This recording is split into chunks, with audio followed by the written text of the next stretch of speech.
Hi అండి. ఈరోజు లాగొచ్చేసి mini Christmas చేస్తున్నారు మా అయ్యగారు.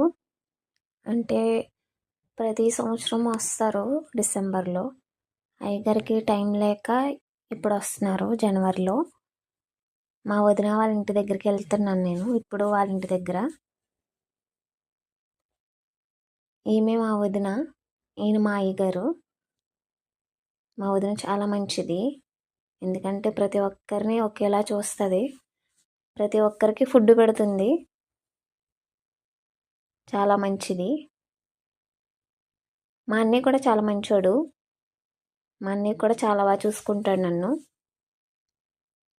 మా వదిన వాళ్ళ చెల్లెలు గారు అబ్బాయి ఇతను, ఈ బుడ్డోడు.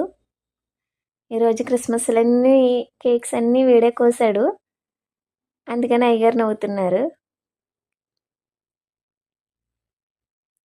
కేక్ పెడుతున్నారు మా అమ్మగారు.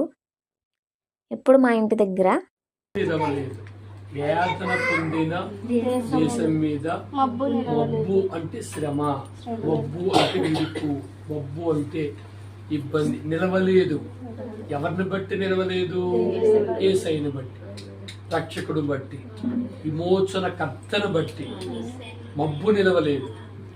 అక్కడ ఉంటది, చీకటిలో కూర్చున్న జల్లు గొప్ప వెలుగును కూతురు. యేసయ్యను బట్టి ఈ ప్రాంతమంతా వెలిగించబడుతుంది, ఈ ప్రాంతమంతా రక్షించబడుతుంది. ప్రభా, అనుసారం ఈ 2026లో ప్రార్థన చేస్తున్నాం.